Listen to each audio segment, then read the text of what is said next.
Thank you. Also with us on remote, we have the legendary Billy West, the vocal actor known for Ren and Stimpy, Futurama, and I believe you were on Space Jam as well, weren't you? Thank you very much.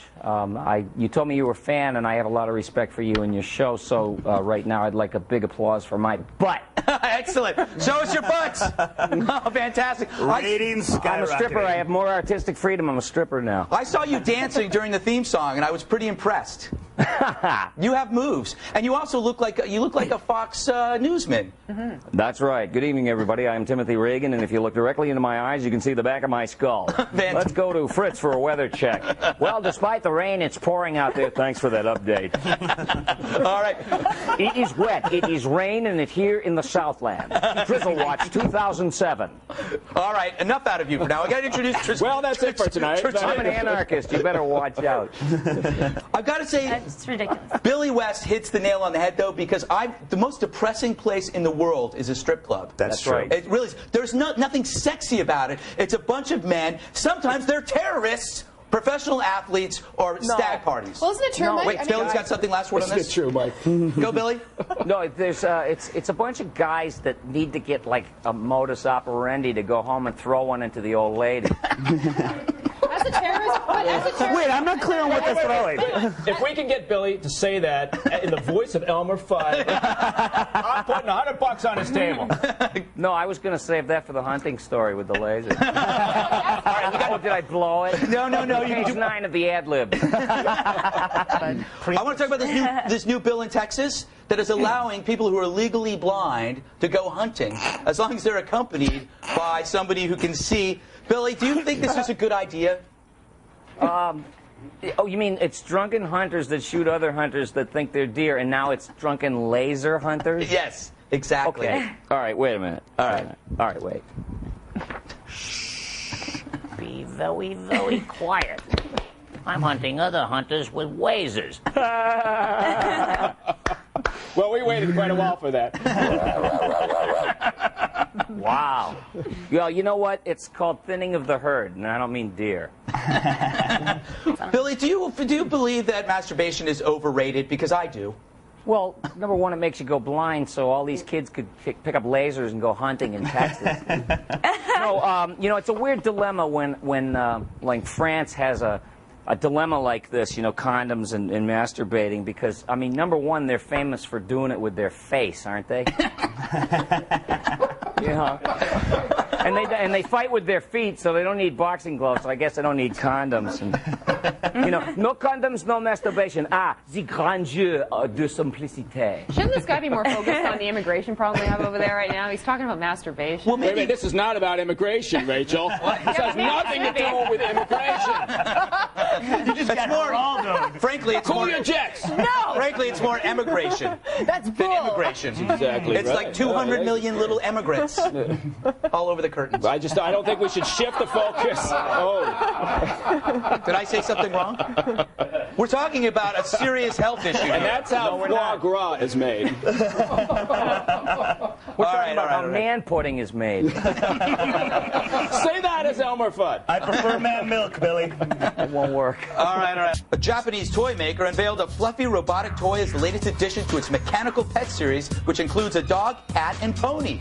A tiny palm-sized robot is one of the very real virtual pets which came to the market this week. The chick has touch sensors, which causes it to chirp and flap its tiny wings when it's stroked gently on its back. The toy maker says the robotic chick looks very similar to real chicks living on his farm. And for our viewers in Germany, yes, you can have sex with it.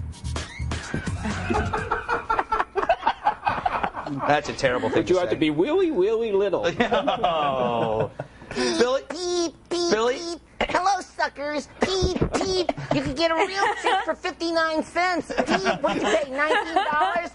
Beep, beep. You don't have to feed me or make me go to the bathroom, but for $5 more, we'll give you fake food and fake number 2. Beep, beep. Now, can you imagine that noise coming out of a German butt? That is so scary.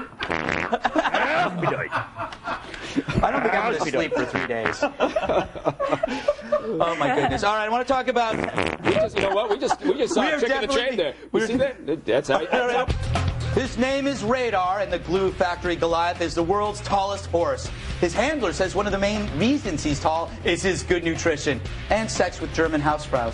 20 pounds of grain, 40 pounds of hay, and at least 20 gallons of water a day. Radar is 7.5 inches tall and weighs more than 2,600 pounds. His stream of urine is so strong it will knock your teeth out, but it still tastes great. I drink it for natural healing properties. We're back, and my favorite horse is here, Andrew Levy, with his halftime report. Hi, Andrew. Hey, Greg, how are you? I'm good, thanks. I got a bit of breaking news. It seems R&B superstar R. Kelly just bought that horse.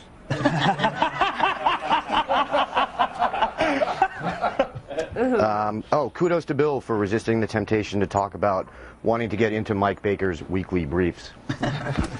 I'm still resisting. And we appreciate it. Disney will now allow gays to have fairy tale weddings, which is just redundant. But now comes the hard part. Which partner gets to be Tinkerbell? Also, I'm not sure what this means, but upon hearing about this, Sleepy actually perked up. And Rachel said that President Bush has come out against gay marriage. Can you really come out against gay marriage? Doesn't seem right. Jean-Marie Le Pen advocates masturbation, or fransturbation, as I like to call it. I say good for him, though I thought it was a little odd that he recommended using Hotel Rwanda and Schindler's List for stimulation. Greg, 200 little emigrants all over the curtains? Seriously? But do the curtains match the rug? I hope so. Me too. Greg, Germans don't have sex with baby chicks. I know. They have sex with horses. And the robot chick's inventor said, quote, I think it is good as a pet because you don't have to feed it and clean its droppings, which also makes it a better boyfriend than Bill. I know. That's all I got, man. Thank you, Andy. Sure. See you later in the show. Okay. I'm going to step in at this point and say, for Al Qaeda to issue this statement against Buddhists, of all people, and I think we all know, based on Richard Gere's work, that Buddhists stand for peace and loving. And again, you look at Bin Laden, you look at his organization, Al Qaeda, which is a loose confederation of groups, not to descend into a theoretical discussion, but for them to come out against the Buddhists, I mean, how? Is it like the mob? People are Is it like the mob where they can send out a hit? It's not like that with Al Qaeda, right? It's not like you have the mafia Don who puts out a hit on the Dalai Lama, right? It's just whoever wants to pick up the ball, right? All right. Stop the Trishelle. You get the last word on this. Whatever it is, you can say whatever you want. What she said, yeah. Okay. By the way, that was the best answer of the night. I want to thank you for coming on the show, and we'll have you back on very soon. Thank you so much. Thank you. And when we come back, we're going to have a bunch of stories, much like these. What he said. What he said. Listen to me. I love this guy. You got the, what's her name? Shaniqua, whatever, the blonde girl who was on before? Rachel? No, Rachel we love. Rachel's smart. All right. Man. She was Shaniqua or Trishelle. We got the blonde girl, we got the CIA in one hand, and we got the other girl that doesn't know who the Dalai Lama is. This is the best show ever. And on that note, Tracy, we have to move on. It was a pleasure having you here. I love you guys. I love you guys. And when we come back, we're going to have viewer mail and tomorrow's stories with Andrew Levy. So stick around. And look at our peeps. Look at our lovely peeps. Aww. John Kern from Van Wert, Ohio writes, the only good thing I can say about this show is that the leg shots are great. It's amazing you only show the positive emails you get. Oh, you're an idiot. Anthony Williams from Dayton, Ohio writes, I like it when you have all those sexy female guests on at once. It's sort of like Girls Gone Wild, but with higher IQs and no cheesy calypso music. Boy, it shows he watched. Right. And finally, Allison Bauman writes, Red Eye is magnificent. It's my new drug of choice. By the way, Julia Allison, Allison Berry, Allison Rhodes. What's with all the guests named Allison? I don't know. That's a good question. Plus, we'll look into exactly why Anderson Cooper was so excited when Geraldo told Bill O'Reilly he was, quote, going to take him outside and do something to him. And finally, watch Greg and Bill become consumed with jealousy when Mike Baker invites me to Easter brunch. I'll see you on Sunday, but... Thank you, Andy. All right, bye, Mike. Have a nice weekend. Thank you, Rachel. Thank you, Bill and Mike Baker. Always a pleasure. I want to go to brunch. You're all invited. Yeah. Well, look what Rachel did to our peeps. There is something wrong with this woman. Oh, my God. Help us all. Help us all. There they are. There they are. Look at them. Yeah, we can see that. Evil. Right. There you go. How do the peeps people feel about this? I don't know. Not good.